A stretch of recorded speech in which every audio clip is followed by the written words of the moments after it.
My boyfriend seemed perfect, but when my parents offered me a dream job at their company, he said, "That's just nepotism."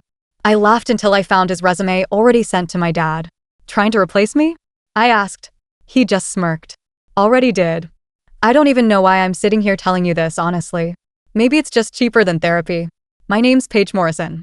I'm 32, live in Burlington, Vermont, and up until about 6 months ago, I thought I had my life pretty much figured out. I wasn't chasing some big dramatic dream.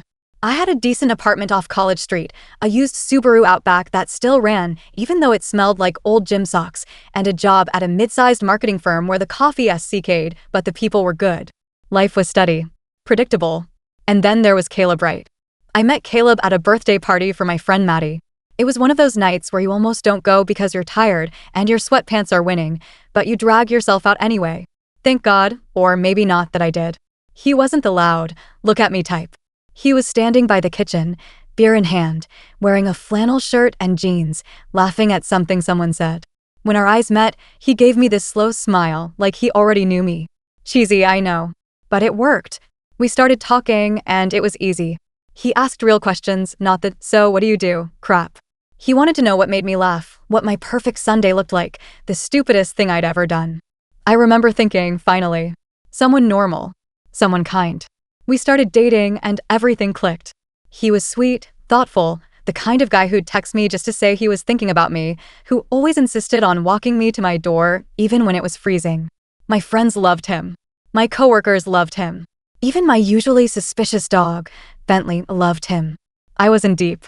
There was only one complicated thing: my parents. See, my parents own Morrison and Hartley, this old-school advertising firm in town. Everyone knows them. Growing up, it was always, "Paige, are you gonna take over the family business?" And I always said no.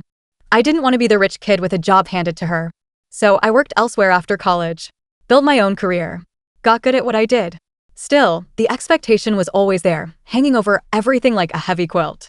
About 8 months ago, my dad sat me down over Sunday dinner. "We're ready to bring you in," he said, passing the mashed potatoes. I blinked at him. "What do you mean?" Mom smiled, that tight little smile she gets when she's trying to play it casual. "Senior marketing director. We think you're ready." It was a dream job. More money than I'd ever made. Creative control. Respect. And still, a part of me hesitated. I told Caleb about it over dinner at Lunig's Bistro, this cozy little spot we loved. "You're looking at the new senior marketing director of Morrison and Hartley," I grinned, raising my wine glass. He didn't immediately smile. He leaned back in his chair, studying me. "Wow," he said finally. "That's big." "Yeah," I said. "I know it sounds like nepotism, but I swear, I've worked my ass off for this." He chuckled, a short, almost bitter sound. "Paige, babe, that's exactly what nepotism is." I froze, the smile sliding off my face. "What?" He shrugged, poking at his steak. "I mean, it's not like you had to compete with anyone, right? They just gave it to you." I stared at him. "Are you serious right now?" "Just calling it like I see it," he said, not even looking at me. "Don't get me wrong, you're good at what you do. But still, makes you look like you couldn't cut it on your own." I wanted to argue. God, I wanted to. But instead, I just sat there, feeling like someone had slapped me. The rest of the night was awkward. He kept trying to joke around, but I wasn't laughing. Still, I told myself it wasn't a big deal. He was probably just having a bad day, right? 2 weeks later, I was at my dad's office, going over onboarding paperwork with Marla, his longtime secretary. She's been there since I was a kid, always sneaking me candy behind my mom's back. We were making small talk when she mentioned it casually. "Oh, and tell your boyfriend we'll keep his resume on file," she said, flipping through a folder. I blinked. "His what?" Marla looked up, smiling. "His resume. He dropped it off yesterday. Said he was interested in joining the team." I felt my stomach twist into a tight, ugly knot. "He what?" I croaked. "Yeah," Marla said, frowning now. "Didn't you know?" I shook my head slowly, like maybe if I denied it hard enough, it wouldn't be true. I left the office shaking. That night, Caleb came over like nothing was wrong. Tossed his keys on the counter, grinned at me. "Hey, babe." I was sitting on the couch, arms crossed. "Trying to replace me?" I asked. He paused, then smirked the slow, lazy smirk that made my blood boil. "Already did," he said. I stared at him, waiting for him to laugh, say he was joking. But he didn't. He just stood there, looking so damn proud of himself. You went behind my back, I said slowly, trying to keep my voice steady. You lied to me. I didn't lie, he said, picking at the sleeve of his jacket. I just didn't tell you. You told me taking the job made me look weak, I said, my voice rising. And you what? You thought you'd just swoop in and steal it. He shrugged, like I was being dramatic. It's business, Paige, he said. Your dad likes me. I'm good at what I do. You're unbelievable, I snapped. You're a goddamn snake. He didn't even flinch. If you can't handle a little competition, he said coolly, maybe you're not cut out for the big leagues after all. I felt something inside me snap. This isn't competition, I said. This is betrayal. Caleb just smiled again, that same smug smile, and turned to leave. I'll see you around, he said over his shoulder. And then he was gone. I sat there for a long time after he left. The room felt too big, too quiet. Bentley hopped up on the couch next to me, resting his head on my knee, like he could tell I was falling apart. I buried my face in his fur and just let it out. Angry, ugly tears. I wasn't crying over Caleb, not really. I was crying because I felt like an idiot. Because I trusted him. Because I let someone get that close, only for them to twist the K&F. The worst part was, I couldn't even tell my parents. How do you explain to the people offering you your dream job that your boyfriend just tried to snake his way into their company behind your back? The next few days were a blur. I went through the motions at work, nodded in meetings, answered emails. But inside, I was a mess. I didn't hear from Caleb. Not a text, not a call, which only made it worse. Friday afternoon, I was in my dad's office, half listening while he rambled about a new client, when he suddenly said, by the way, we're interviewing that guy you recommended next week. I blinked. What guy? Dad frowned. Your boyfriend. Caleb. You said he was looking for something new, right? I stared at him, mouth dry. I didn't recommend him. Dad looked confused. He said you did. I opened my mouth. Closed it. Jesus Christ. I felt this cold wash over me. I had to physically grip the arms of my chair to stay grounded. I didn't, I said finally, my voice tight. Dad watched me for a second, his face unreadable. Paige, he said slowly, is there something you're not telling me? I shook my head. No. Just, don't hire him. Please. He didn't push, but I could tell he was filing it away for later. That night, Caleb showed up at my apartment. I was halfway through a bottle of Pinot Grigio, wearing ratty sweatpants and one of my old college hoodies, when there was a knock. I didn't even look through the peephole. I just yanked the door open. What the hell do you want? I snapped. Caleb stood there, hands in his jacket pockets, looking, for once, a little unsure. I just want to talk, he said. I crossed my arms. I don't. Paige, come on, he said, stepping inside without waiting for an invite. Don't be like that. Like what? Pissed off because you lied to me? Try to steal my job? Try to weasel your way into my family's company. He flinched a little. Good. I didn't try to steal anything, he said. I just saw an opportunity. You weren't even sure you wanted the job. That doesn't give you the right. I shouted. You're supposed to be my partner, not my competition. He shook his head, pacing the living room. You don't get it, he said. You've always had everything handed to you, Paige. The name, the connections, the reputation, are you kidding me? I cut in. You think I haven't worked my ass off? You wouldn't know what real struggle looks like, he snapped. That one hit low. Real low. I stepped back like he'd slapped me. You're pathetic, I said, voice shaking. You're so bitter about your own failures that you had to come after mine. He stared at me, breathing hard, but he didn't deny it. You're not half as perfect as you think you are, he said finally, his voice low. And you're not half as good as you pretended to be, I shot back. We stood there, glaring at each other, the kind of silence that feels loud. Finally, he shook his head. Good luck, Paige, he said, his voice dripping with sarcasm. You're gonna need it. And then he was gone. I thought that would be the end of it. I really did. But life, apparently, wasn't done screwing with me yet. The next Monday, I walked into the office to find the whole place buzzing. Whispers. Sideways glances. Marla caught my arm as I passed her desk. Sweetheart, you need to see this, she said, pulling up her computer. It was a news article. Caleb Wright alleges unfair hiring practices at Morrison and Hartley. My blood ran cold. I scanned the article, my eyes tripping over the words. Former job applicant Caleb Wright claims the company favors family members over qualified candidates, raising questions of nepotism and unethical hiring practices. I couldn't breathe. I stumbled back from the desk, feeling like the ground was tilting under me. What the hell is this? I whispered. Marla just shook her head sadly. Dad called me into his office within the hour. He was furious. Face red, jaw clenched. You didn't know he was planning this? He demanded. No. I cried. Dad, I swear to God, I didn't know anything about this. He stared at me for a long time. And then, quietly, he said, we might have to put your promotion on hold. It felt like being punched in the stomach. But it's not my fault. I protested. I know, he said. But perception matters. We can't afford a scandal right now. I left the office in a daze. It was raining, cold, and miserable. I didn't even have an umbrella. I just walked. Miles, probably. Past the shops on Church Street, past the lake, past everything.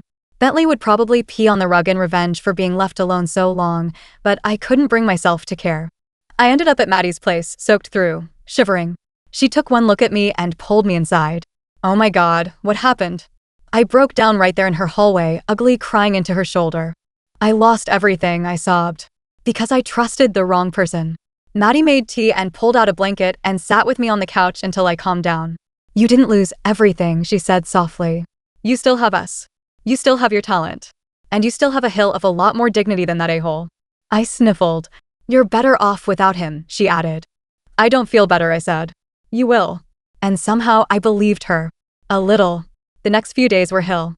I didn't hear from Caleb directly, thank God, but his fingerprints were everywhere. Little articles popped up online. Gossip blogs. Anonymous tips.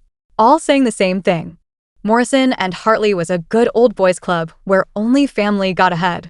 It was like he'd gone scorched earth. And even though most people in town knew my family's reputation was solid, once something like that gets out there, it sticks. Clients started asking questions. Employees started looking nervous. And me? I walked around the office like a ghost, people either avoiding my eyes or giving me pitying looks. Friday, my dad called a meeting. Big conference room. Full staff. He stood at the head of the table, his hands gripping the back of a chair so tightly his knuckles were white. I'm going to make this very clear, he said, voice tight. We have never and will never hire based on family connections alone. He glanced at me for half a second, and I wanted to sink through the floor. This company has always been about merit. About hard work. About trust. He paused, letting the words hang heavy in the air. If anyone feels differently, he added, my door is open. The meeting ended in stiff silence. No one said anything to me as they filed out. I stayed in my chair, staring at the table. Dad came over, resting a hand on my shoulder. We'll get through this, he said. I nodded, but I didn't feel it. I felt hollow. Later that night, Maddie dragged me out to Juniper, this rooftop bar downtown. You need air, she said. And maybe some vodka. I wasn't in the mood, but I let her talk me into it. She even made me put on makeup, something I hadn't bothered with all week. We were halfway through our second round of drinks when Maddie stiffened. Don't look now, she muttered, but your ex just walked in. I stiffened too. Caleb, looking smug as ever, laughing with a group of people near the bar. And, because of course, he spotted me almost immediately. He smirked and started making his way over. I cursed under my breath. I'm gonna punch him, Maddie hissed. No, I said, grabbing her wrist. Let me. He stopped in front of our table, hands in his pockets. Hey, Paige, he said smoothly, like we were old friends. Get lost, Maddie snapped. He ignored her, eyes on me. I heard about the meeting, he said. Rough week, huh? I didn't respond. You know, he continued, leaning in a little, you should really thank me. I blinked. Are you insane? He laughed, low and mean. I just exposed what everyone already knew. You're nothing without your last name. Maddie stood up so fast her chair scraped the floor. You're trash, she said loudly enough that a few heads turned. Caleb just smiled wider. Careful, he said to her. You wouldn't want to get blacklisted too. And then, like the absolute coward he was, he turned and sauntered away. I barely slept that night. I kept replaying it in my head. The smirk. The venom in his voice. The way he looked at me like he'd already won. And somewhere in the middle of that sleepless night, something shifted inside me. I was done being the victim. I was done letting him control the narrative. If Caleb wanted a war, he was gonna get one. The next morning, I asked my mom to meet me for coffee at Vermont Artisan Coffee and Tea Neutral Ground. She showed up wearing her usual cashmere sweater and pearls, looking like she'd just stepped out of a Ralph Lauren ad. Paige, she said, kissing my cheek. You look tired. Thanks, Mom. We ordered and sat down by the window. I didn't waste time. I want to fight back, I said. But I need your help. She raised an eyebrow. Fight back how? I took a deep breath. I want to organize a community event. Open house. Invite clients, press, everyone. Show them who we really are. Show them we have nothing to hide. Mom sipped her latte, considering. And you want to be the face of it, she said. I nodded. You realize, she said slowly, if you screw this up, it's over. For you. For us. I won't screw it up. We locked eyes. Finally, she smiled. That's my girl. The next 3 weeks were a blur of planning. Invites, catering, guest lists, PR releases. I threw myself into it like my life depended on it, because it kind of did. Word got out fast. People were curious. Was Morrison and Hartley crumbling? Were the rumors true? I knew Caleb would hear about it. Hill, I was counting on it. And right on cue, 2 nights before the event, he texted me. Caleb, big move. Hope you're ready to crash and burn. I stared at the message, feeling nothing but cold, clear determination. Me. Hope you enjoy watching. I blocked his number after that. The morning of the event dawned sunny and bright, completely unfair, considering how sick I felt. I stood in front of the mirror, adjusting the simple navy dress I'd picked out. You've got this, I told my reflection. Bentley barked once, as if agreeing. When I got to the office, it was already buzzing. Balloons, banners, coffee and pastries set up. A photographer snapping candid shots. Maddie was there too, bless her, running around like a woman possessed. You ready? She said, handing me a clipboard. I nodded. No, I said. But let's do it anyway. The event started slow. A few clients trickled in. Some local reporters. Then more people came. And more. By noon, the place was packed. Dad gave a speech. Mom gave a speech. And then it was my turn. I walked up to the mic, heart hammering in my chest. I could see Caleb in the back, standing with a few people, arms crossed, watching me. I smiled. Good. Let him watch. I cleared my throat. Hi everyone. Thanks for being here. I'm Paige Morrison. Some of you might know me as the boss's daughter. Polite chuckles. I won't lie, that label used to scare me. I spent years running from it. I wanted to prove I was good enough on my own. I paused, scanning the room. And maybe I was. Maybe I wasn't. But here's the thing, this company isn't about me. It's about us. Murmurs of agreement. It's about every employee who shows up early and stays late. Every client who trusts us with their vision. Every person who believes in what we stand for. I saw Dad nodding. Marla wiping away a tear. I met Caleb's eyes and smiled. This company isn't perfect, I said. But it's earned everything it has. We don't need shortcuts. And we don't need to prove ourselves to people who never really believed in us anyway. There was a beat of silence. And then, applause. Real, honest applause. I stepped back from the mic, feeling something lift off my shoulders. And when I looked at Caleb again, he wasn't smirking anymore. He was just gone. After the event, things changed. Not all at once. But you could feel it. The tension that had wrapped itself around the office for weeks started to loosen. Clients who'd pulled back started coming around again. New inquiries started landing in our inbox. People stopped whispering when I walked by. They smiled. They waved. They talked to me. It wasn't perfect, but it was better. And me? I felt like I could breathe again. As for Caleb? For a while, he tried to keep popping up. A nasty comment here. A snide little message there. But it was getting sad. Fast. Especially after the article came out. A reporter from the Burlington Free Press, one of the ones who came to our event, called me a few days later. We're running a piece on the dangers of false whistleblowing, she said.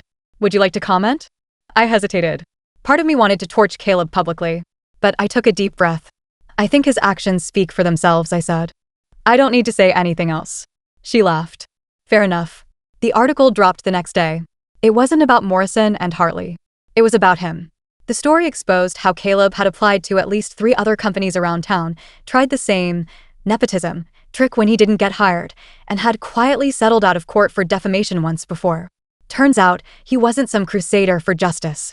He was just a bitter little man with a grudge against the world. And now, everybody knew it. Maddie and I celebrated with margaritas at El Gato Cantina. God, it's so satisfying, she said, raising her glass. Watching him crash and burn without lifting a finger. I know, I said, clinking my glass to hers. Poetic, right? Babe, it's Shakespearean. We laughed so hard we cried. About a week later, Caleb tried to text me again. Caleb, hope you're happy. You ruined my career. I stared at the screen for a long moment. Then I blocked his number. Again. No response. No energy wasted. That was the real revenge. Fast forward a few months. Morrison and Hartley is doing better than ever. My promotion is official, senior marketing director, nameplate and all. Clients trust us even more now because we stood up to the storm and didn't flinch. My relationship with my parents is stronger too. They saw me fight for the company, for the family name, and for myself. And me? I'm different now. Not harder. Not colder. Just smarter. I trust my gut. I know my worth. And I know I'll never, ever let someone like Caleb into my life again. The best revenge wasn't ruining his life. It was building mine. Better, stronger, and without him. That's the part he'll never get back. And honestly, I wouldn't trade that for anything.